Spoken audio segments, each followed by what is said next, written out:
PR Sivasankar, ഒറ്റ ചോദ്യമേ ഉള്ളൂ. ഇതിൽ സർക്കാരിന് ഒരു നഷ്ടവുമില്ലല്ലോ, പിന്നെ നമുക്കൊക്കെ എന്താണ് പ്രശ്നം? ഇതാണ് ചോദ്യം. ഞാൻ ആ ഉത്തരത്തിലേക്ക് കിടക്കാം. ഷാജഹാൻ പോയില്ലെങ്കിൽ എനിക്കൊരു കാര്യം പറയാനുണ്ട്. പണ്ട് കലാഭവൻ്റെ ഈ ആദ്യകാലത്തെ ഈ കോമഡി സ്ക്രിപ്റ്റിൽ ഇതിലൊക്കെ ഒരു കഥ പറയാറുണ്ട്. എറണാകുളത്തെ MG റോഡിൻ്റെ കിഴക്ക് ഭാഗം മുഴുവൻ എൻ്റെ ആദ്യത്തെ മകനും തേവര മുതൽ തോപ്പുംപടി വരെയുള്ള ഭാഗം എൻ്റെ രണ്ടാമത്തെ മകളുടെ ഭർത്താവിനും, പാലാരോട്ടം മുതൽ എന്നൊക്കെ പറഞ്ഞിട്ട് ഇവിടെ എൻ്റെ മൂന്നാമത്തെ മകനും കൊടുത്തു എന്ന്, തെണ്ടാനുള്ള അവകാശം എന്ന് അവസാനം പറയുന്നുണ്ട്. ഏതാണ്ട് അതേപോലെയാണ് ഞാൻ ശ്യാംബാബുവിനൊരു 5000 കോടിയും അതുപോലെ തന്നെ ഷാജഹാൻ ഒരു 2000 കോടിയും തന്നു എന്ന് പറഞ്ഞാൽ ED അന്വേഷിക്കണം എന്നാണ് ഷാജഹാൻ്റെയും മടവൂരിൻ്റെയും ആവശ്യം. ED എന്ത് ചെയ്യാൻ അതിനകത്ത്? ഓരോരുത്തരും പറയുകയാണ് ഞാൻ 130 കോടി അവനെ കൊടുത്തു, 120 കോടി വേറൊരാൾക്ക് കൊടുത്തു എന്ന് പറഞ്ഞാൽ ED അതിലെന്ത് അന്വേഷിക്കാനാണെന്ന് എനിക്ക് മനസ്സിലാക്കുന്നത്. ഷാജഹാന് എന്തെങ്കിലും പറയുമ്പോഴത്തേക്കും CPM-നെയും കോൺഗ്രസിനെയും പറയുമ്പോൾ BJP-ക്കെതിരെ അങ്ങ് പറഞ്ഞേക്കാം എന്ന് പറഞ്ഞിട്ട് ഞാൻ പറയട്ടെ. അപ്പോൾ ഇതിൽ എന്തെങ്കിലും ഒരു തെളിവ് വേണ്ട, എന്തെങ്കിലും ഒരു ഇത് വേണ്ട. ഒരാളിങ്ങനെ പറഞ്ഞു എന്ന് വെച്ചാൽ, ഞാൻ സൂചിപ്പിച്ചു നേരത്തെ 130 കോടി പോയിട്ട് 1 രൂപ പോലും അദ്ദേഹം കൊടുത്തിട്ടില്ല. പിന്നെ അദ്ദേഹം പുറത്തു നിന്ന് ഇങ്ങനെ തള്ളു പറഞ്ഞു കഴിഞ്ഞാൽ, ഞാൻ ഇപ്പോൾ ചിലർ പറയാറുണ്ട് ഞാൻ മറ്റേ ഐശ്വര്യ റായെ കല്യാണം കഴിച്ചു, ഒരാൾ പ്രിയങ്ക ഗാന്ധിയെ കല്യാണം കഴിച്ചു എന്നൊക്കെ പറഞ്ഞാൽ കേസ് എടുക്കാൻ പറ്റും. അവൻ്റെ ആഗ്രഹം പറയട്ടെ എന്ന് വിചാരിക്കണം, അതല്ല ED-യുടെ പണി എന്ന് ഞാൻ പറയാൻ ആഗ്രഹിക്കുന്നു. അപ്പോൾ ഈ 130 കോടി ചിലവാക്കിയിട്ടില്ല, പക്ഷേ അതിൻ്റെ പുറകിൽ വേറൊരു തട്ടിപ്പ് നടന്നിട്ടുണ്ട് ഞാൻ വിശ്വസിക്കുന്നു. അതിൻ്റെ കുറച്ച് ഡീറ്റെയിൽ കൂടെ കിട്ടാനുണ്ട്, കിട്ടിയിട്ട് ഞാൻ ബാക്കി കാര്യങ്ങൾ പറയാം. 2 മെസ്സി വരരുത് എന്നാണ് സലീം മടവൂർ പറയുന്നത്. അപ്പോൾ എങ്ങനെയാണ് മറ്റേ ഡൽഹിയിലും കൽക്കട്ടയിലും ബോംബെയിലൊക്കെ വരുന്നത്? അവിടെ ആരും എതിർക്കുന്നില്ലേ? അവിടെ ഇനിയിപ്പോൾ CPM ഇല്ല, കോൺഗ്രസ് ഉണ്ടല്ലോ, കോൺഗ്രസിനെ എതിർക്കാമല്ലോ. അല്ലെങ്കിൽ എന്തുകൊണ്ട് എതിർക്കുന്നില്ല? അങ്ങനെ കുറേ പേര് മെയിൽ അയച്ചാൽ മെസ്സി വരാതിരിക്കുമോ? ഇതൊന്നും അല്ല.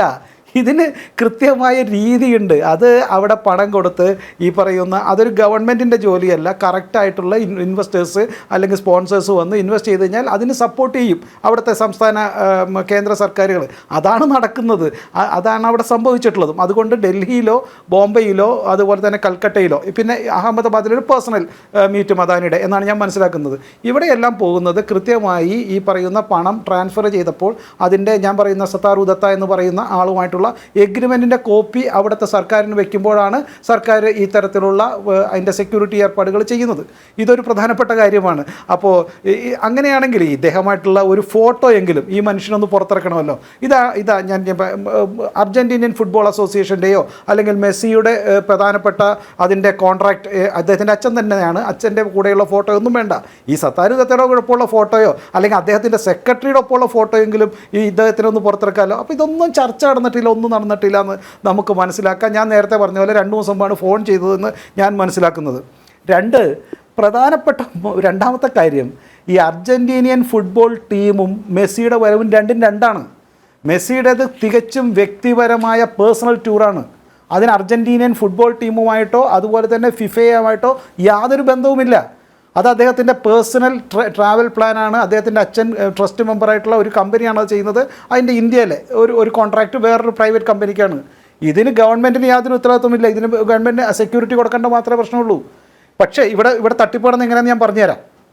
അപ്പോൾ എന്നിട്ട് ഇത് അതിനിടയ്ക്കാണ് ഈ പറയുന്ന അർജൻറ്റീനിയൻ ടീം കേരളത്തിലെ ഒരു ഗോകുലം FC ആയിട്ടൊക്കെ കളിക്കും എന്നൊക്കെയാണ് ഇവിടെ വേറെ റിപ്പോർട്ട്. ഞാൻ മനസ്സിലാക്കുന്നത് മെസ്സിയുടെ അവരുടെ അവരുടെ ടൂർ പ്ലാൻ കണ്ടാൽ മനസ്സിലാവും. 1 മണിക്കൂർ മാക്സിമം 2 മണിക്കൂറാണ് പല സംസ്ഥാനം കൊടുത്തിട്ടുള്ളത്. അത് ഫുട്ബോൾ കളിക്കാൻ പോയിട്ട് അദ്ദേഹം ഒരു സോഫ്റ്റ് ബോളും ടച്ച് ചെയ്യും, ഒരു അടിക്ക് 2 പ്രാവശ്യമായിട്ട് ഗോൾ പോസ്റ്റിലേക്ക് അടിക്കുമെന്നതൊഴിച്ചാൽ ഇപ്പോൾ ഈ ആന്ധ്രയിലെ ഹൈദരാബാദിലെ തെലങ്കാനയിലും ഡിസ്കഷൻ ചെയ്തത് അവിടുത്തെ സിനിമാ നടന്മാരുടെ ഒരു കളി നടന്നിട്ട് അതിലെ വിജയിക്ക്, അമീർ ഖാനടക്കം അവർ ട്രൈ ചെയ്യുന്നുണ്ട്, അതിലെ വിജയിക്ക് ഒരു ട്രോഫി കൊടുക്കുന്നുള്ള പണി മാത്രമേ അദ്ദേഹം ചെയ്യുന്നുള്ളൂ. ഇവിടെ ഷാജഹാനും അടവരൊക്കെ പറയുന്നത് ഇവിടെ ഫുട്ബോൾ കളിക്കും 1-2 മണിക്കൂർ ഇത് ഫുട്ബോൾ മെസ്സി കളിച്ച് വേർത്ത് കുളിച്ച് ഇവിടെ അവാർഡ് കൊടുക്കുന്നതൊക്കെയാണ്. ഇതൊന്നും നടക്കാൻ പോകില്ല. മെസ്സി കോർട്ടിലേക്ക് ഇറങ്ങില്ല. ഒരു സോഫ്റ്റ് ബോൾ എടുത്തിട്ട് 2-3 പ്രാവശ്യം തട്ടും. അദ്ദേഹം അവിടുത്തെ പ്രധാനപ്പെട്ട ആളുകളായിട്ട് കുറച്ച് ചർച്ച ചെയ്യും. ഇത് ഒരു പ്ലാൻഡായിട്ട് ഒരു ചെറിയ ഏരിയ ട്രാവൽ ചെയ്യും. ഇതാണ് ആകെ നടക്കുന്നത്. ഇതിനാണ് ഇത്തരത്തിലുള്ള വലിയ തട്ടിപ്പുകൾ നടക്കുന്നത്. ഇനി അടുത്ത കാര്യം, ഞാനിപ്പോൾ ശ്രീ ശ്യാംബാബുവിൻ്റെ വാട്സപ്പിലേക്ക് ഒരു മെസ്സേജ് അയച്ചിട്ടുണ്ട്.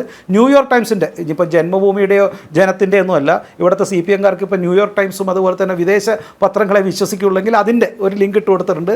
എങ്ങനെയാണ് ഇപ്പോൾ അർജൻറ്റീനൻ ടീം ടൂർ നടത്തുന്നത്, അതിന് എത്ര കോടിയാണ് ചിലവാക്കേണ്ടത്, അതിനൊക്കെ കൃത്യമായി 5 ബില്യൺ ആണ് അവർ ചാർജ് ചെയ്യുന്നത്. ന്യൂയോർക്ക് ടൈംസ് തന്നെ പറഞ്ഞിട്ടുണ്ട്. പിന്നെ എന്തിനാണ് ഇയാൾ 130 കോടി അങ്ങോട്ട് അയച്ചു കൊടുക്കണേ? 5 billion it will come around 45 crores, 45 കോടിയാണ് വരുന്നത്. മാക്സിമം പോയി 50 കോടി വരട്ടെ, ഇനിയിപ്പോൾ എന്തെങ്കിലും വ്യത്യാസം വന്നു വെച്ചിട്ട്. അതിന് ഇയാളെന്തിനാ 130 കോടി ട്രാൻസ്ഫർ ചെയ്യണത്? കുറച്ച് ഇത്ര ദാരിദ്ര്യമാണ് അർജൻറ്റീനൻ ഫുട്ബോൾ ടീമിനെന്ന്, അതേ ഫിഫയ്ക്ക് ദാരിദ്ര്യമാണെന്ന്. ഇതൊന്നും ഈ സാധാരണ ജനങ്ങളോട് പറയുമ്പോൾ ജനങ്ങൾ ചോദിക്കുന്ന ചോദ്യങ്ങൾക്ക് ഇത്തരത്തിൽ ഉത്തരവില്ല. അതുകൊണ്ട് തന്നെയാണ് ഞാൻ പറഞ്ഞത്, ഒരു ബേസിക് സെർച്ച് നടത്തി കഴിഞ്ഞാൽ, അല്ലെങ്കിൽ ഇപ്പോഴത്തെ ഒരു ആർട്ടിഫിഷ്യൽ ഇൻ്റലിജൻസ് IT എന്നുള്ള സെർച്ച് നടത്തി കഴിഞ്ഞാൽ കിട്ടുന്ന ഡാറ്റ പോലും ഉപയോഗിക്കാതെയാണ് കള്ളം നിറഞ്ഞത്. അതുകൊണ്ടാണ് എനിക്ക് ജനൻ ടിവിയോടുള്ള ഒരു ചെറിയ ഉപദേശം, ദയവായി മോൺസനെ തരം താഴ്ത്തരുത്. അദ്ദേഹം കുറച്ചെങ്കിലും ചെയ്തിരുന്നു. 2, ഈ മോൺസൺ ഇയാളുടെയും മെസ്സിയുടെയും ഫോട്ടോ ഒരുമിച്ച് കാണിക്കരുത്. അതൊരു ക്രൂരതയാണ്, കൊടും ക്രൂരതയാണ്. മെസ്സിയുടെ ഫോട്ടോ ദയവായിട്ട് അതിനകത്ത് മാറ്റണം. ആ മഹാമാന്യൻ, ഈ ലോകം കണ്ട ഏറ്റവും വലിയ ഫുട്ബോളറുടെ ഫോട്ടോയൊന്നും ഈ വൃത്തികെട്ടവൻ്റെ പുറകെ കൊണ്ട് വെച്ചേക്കരുത് എന്നുകൂടി ഞാൻ പറയാൻ ആഗ്രഹിക്കുന്നു. അപ്പോൾ ഇതാണ് ഈ ഷാജഹാൻ പറയുന്ന ED, അല്ലെങ്കിൽ ഇദ്ദേഹം പറയുന്ന ED അന്വേഷിക്കണം എന്ന് പറയുന്നത്, മെസ്സി വരണമെന്നുള്ളതും. ഞാൻ ചോദിക്കട്ടെ, ഇത് അടുത്തത് ഇപ്പോൾ നിങ്ങൾ ശ്യാം തന്നെ പറയുന്നത് ഇത് കൊള്ളയാണെന്നാണ്. ശ്യാം, ദയവായിട്ട് ഇത് കൊള്ളയായിട്ട് കാണരുത്. ഇത് ദ്വാരപാലകനെ അടക്കം വിഴുങ്ങിയ ഒരു മന്ത്രിസഭയാണ്, മുഴുവൻ വിഴുങ്ങലാണ്. അതുകൊണ്ട് മെസ്സിയെയും വിഴുങ്ങിയിരിക്കുന്നു ഇവർ. ഞാൻ ചോദിക്കുന്നത്, സംസ്ഥാനത്തെ ഒരു കായിക മന്ത്രി പറഞ്ഞാൽ ചീഫ് സെക്രട്ടറി വന്ന് മീറ്റിങ്ങിനിരിക്കുമോ? നേരത്തെ പറഞ്ഞ പോലത്തെ IPS ഓഫീസേഴ്സും അതുപോലെ തന്നെ DGP അടക്കം ഇവിടുത്തെ സീനിയർ പോലീസ് ഓഫീസറൊക്കെ മീറ്റിംഗ് ഇരിക്കുമോ? ഞാൻ മനസ്സിലാക്കുന്നത് ഏറ്റവും പവർലെസ് ആയിട്ടുള്ള ഒരു മന്ത്രി പറഞ്ഞു കഴിഞ്ഞാൽ ഇവിടുത്തെ സാധാരണ ഒരു അദ്ദേഹത്തിൻ്റെ സ്പോർട്സ് സെക്രട്ടറി പോലും അംഗീകരിക്കുമെന്ന് എനിക്ക് തോന്നുന്നില്ല. അങ്ങനത്തെ ഒരു സമയത്ത് ഇവിടെ സംസ്ഥാനത്തെ ഏറ്റവും വിലപിടിച്ച ഉദ്യോഗസ്ഥർ അവരുടെ ഏറ്റവും വിലയേറിയ സമയം ഇതിനു വേണ്ടി ചെലവാക്കുകയും അതിനു വേണ്ടിയിട്ട് ദീർഘദൂരം യാത്ര ചെയ്ത് ഇവിടെ വന്ന് മീറ്റിംഗ് നടത്തിയിട്ടുണ്ടെങ്കിൽ ഇതൊരു വലിയ ഒരു കൊള്ളയുടെയോ അല്ലെങ്കിൽ ഒരു വിഴുങ്ങലിൻ്റെയോ തുടക്കമായിരുന്നു. ഭാഗ്യവശാൽ ജനം വളരെ കൃത്യമായി 3-4 തവണയും വാർത്ത നൽകി ഇതിനെക്കുറിച്ച് വലിയ ഒരു അന്വേഷണം വരുമെന്ന ഘട്ടത്തിലാണ് സംസ്ഥാനത്തെ മന്ത്രിസഭയിൽ നിന്ന് ഇതൊരു പിന്മാറ്റം പോലെ ഉണ്ടായതും സത്യം പറയുവാനായിട്ട് ഇതിൻ്റെ സ്പോൺസർ തയ്യാറായി വന്നതും. അതല്ലെങ്കിൽ ഈ തട്ടിപ്പ് കിടന്നേനെ, അത് പോക്കറ്റ് അടിച്ചപ്പോൾ പിടിച്ചിട്ട് ഞാൻ തിരിച്ചു തന്നില്ലേ എന്ന് പറയുന്നത് പോലെയാണ്. എന്നിട്ട് ചോദിക്കുകയാണ് സംസ്ഥാനത്തെ ഏതെങ്കിലും ആരുടെ നിന്ന് പിരിച്ചോ എന്ന്. പിരിക്കാൻ വേണ്ടിയിട്ടുള്ള വല്ല കൃത്യമായി നേരത്തെ അവിടെ ഡാൻസ് നടത്തി പിരിച്ചതുപോലെ, നേരത്തെ അവിടെ പല പ്രോഗ്രാമും നടത്തിയിട്ട് പഴുത്തടിച്ചു മാറ്റിയ പോലത്തെ ഒരു വലിയ ഷേപ്പിംഗ് ഒരു പ്രോഗ്രാം ഡിസൈനിങ് ചെയ്യുകയായിരുന്നു. അവിടെ വെച്ചത് പിടിക്കപ്പെട്ടു എന്നുള്ളതാണ് സത്യം. ഞാൻ പറയുന്നത് ഇത് വലിയൊരു തട്ടിപ്പിൻ്റെ തുടക്കമായിരുന്നു എന്ന് മനസ്സിലാക്കാനുള്ള സാമാന്യ ബുദ്ധി ഇവിടുത്തെ ഈ പറയുന്ന സംസ്ഥാനത്തെ ഭരണകൂടത്തിനുണ്ടായിരുന്നില്ല, പോലീസ് ഉദ്യോഗസ്ഥർക്ക് ഉണ്ടായിരുന്നില്ല, ഒരു ഇവിടുത്തെ സാധാരണ പോലീസുകാർക്ക് പോലും ഉണ്ടായിരുന്നില്ല. എന്നാൽ ഇതിൻ്റെ ഒരൊറ്റ കാര്യം കൂടി, ഇത് താല്പര്യമുണ്ടായിരുന്നത് ഇത് മെസ്സിയെ കൊണ്ടുവരുന്നു എന്ന് പറഞ്ഞ് ഏതാണ്ട് 70 വർഷമോ 30 വർഷമോ ഒറ്റ GCDയുടെ ആ ഒരു സ്പോർട്സ് സ്റ്റേഡിയം എടുത്തുകൊണ്ട് തൻ്റെ തുടങ്ങാൻ പോകുന്ന സ്പോർട്സ് ചാനലിന് വേണ്ടിയിട്ട് വരാൻ പോകുന്ന കുറേ നാളുകളിലേക്കെങ്കിലും അതിൻ്റെ ഈ പറയുന്ന ഒരു സാറ്റലൈറ്റ് ഡിജിറ്റൽ സാറ്റലൈറ്റ് അതുപോലത്തെ സാങ്ഷൻസ് അതിൻ്റെ ഓരോ കാര്യങ്ങളും അതെല്ലാം നേടിയെടുക്കുക എന്നതായിരുന്നു ഇദ്ദേഹത്തിൻ്റെ ഉദ്ദേശം. ആ റൈറ്റ് കിട്ടിക്കഴിഞ്ഞാൽ നിരന്തരമായിട്ട് ലാഭം ഉണ്ടാക്കാമായിരുന്നു. മെസ്സിയെ കാണിച്ചുകൊണ്ട് അർജന്റീനിയൻ ടീം അല്ലെങ്കിൽ അർജന്റീനൻ്റെ B ടീമോ A ടീമോ, ഇപ്പം ഞാൻ ചോദിക്കട്ടെ, അർജന്റീനൻ ടീമിലുള്ള മെസ്സി പോട്ടെ, ലൗട്ടാരോ മാർട്ടിനിസ്, അതുപോലെ തന്നെ Julian Alvarez, Emiliano Martinez golden glove കിട്ടിയ ഇവരാരെങ്കിലും വരുമോ ഈ ടീമിൽ? ഇവിടെ കളിക്കാൻ വന്നില്ല, ഒരാളും വരില്ല. ഇദ്ദേഹം പറയട്ടെ, ഇദ്ദേഹത്തിന് ആ പേരറിയോന്ന് പറയപ്പോൾ ഞാൻ പറഞ്ഞു ലൗട്ടാരോ മാർട്ടിസ് എന്ന് പറയുമ്പോഴത്തേക്കും ശ്യാം ചിരിക്കരുത്. അതിന് വേറൊരു ചരിത്രം കൂടിയുണ്ട്. ലൗട്ടാരോയിൽ വെച്ചിട്ടാണ് ഈ സഖാവ് ചെഗുവേരയ്ക്ക് പണ്ട് തല്ല് കിട്ടിയത് എന്നുകൂടി ഒരു ചരിത്രമുണ്ട്. ഇവിടുത്തെ കുറച്ച് പേരെ ഒന്ന് പഠിക്കണം. ലൗട്ടാരോ നഗരത്തിൽ വെച്ചിട്ടാണ് വണ്ടി കേടായതും തല്ല് കിട്ടിയതിൻ്റെ വേറൊരു ചരിത്രം. അവിടെ നിന്നുള്ള മാർട്ടിൻസാണ് മഹത്തായ ഫുട്ബോളറാണ്. ഈ കാര്യങ്ങളൊക്കെ പഠിച്ച് മനസ്സിലാക്കിയ മെസ്സിയുടെ ആരാധകർ ഇവിടെ ഉണ്ടെന്നേ. അർജന്റീനിയൻ ടീമിൻ്റെ മെസ്സിയെ മാത്രമല്ല ഇവരൊക്കെ ആരാധിക്കുന്നവരുണ്ട്. ഇവരാരെങ്കിലും വരുമെന്ന് ഇപ്പോൾ പറയട്ടെ, ഈ ടീമിൽ ഇവരാരുമില്ല. അർജന്റീൻ ടീമിൻ്റെ ഈ പറയുന്ന എയോ ബിയോ സിയോ ഡിയോ ടീം പോലും അല്ല.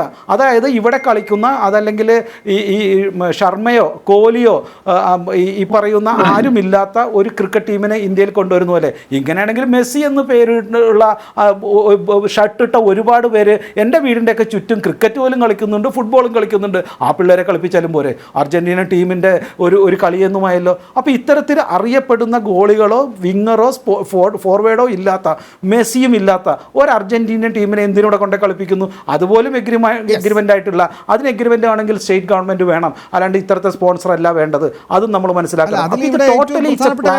ശ്രീ പി ആർ ശിവശങ്കർ, ഇവിടെ GCDA തന്നെ വ്യക്തമാക്കി കഴിഞ്ഞു. സർക്കാരിന് എന്താണ് പ്രശ്നം, സർക്കാരിന് എന്തെങ്കിലും നഷ്ടമുണ്ടോ എന്നൊക്കെ ചോദിക്കുന്നുണ്ടല്ലോ. ഇത് GCDA തന്നെ വ്യക്തമാക്കിയിട്ടുണ്ട്. കായിക വകുപ്പ് മന്ത്രിയുടെ കത്ത് കിട്ടിയതുകൊണ്ട് ആ ഉറപ്പിന്മേലാണ് ഈ സ്റ്റേഡിയം വിട്ടുകൊടുത്തതെന്ന്. അപ്പം നോക്കൂ എത്രത്തോളം ഉണ്ട് കാര്യങ്ങൾ. ഒരു കത്ത് കിട്ടുമ്പോഴത്തേക്ക് തീരുമാനമെടുക്കുകയാണ്. ഈ സ്പോൺസറെ കുറിച്ചോ അയാളുടെ ബാക്ക്ഗ്രൗണ്ടിനെ കുറിച്ചോ ചുറ്റുവട്ടത്തുള്ള ആളല്ലേ ഈ ആന്റോ അഗസ്റ്റിൻ, അയാളെ പറ്റി ഒന്നും അന്വേഷിക്കാതെയാണോ ഈ തീരുമാനമെടുത്തത്?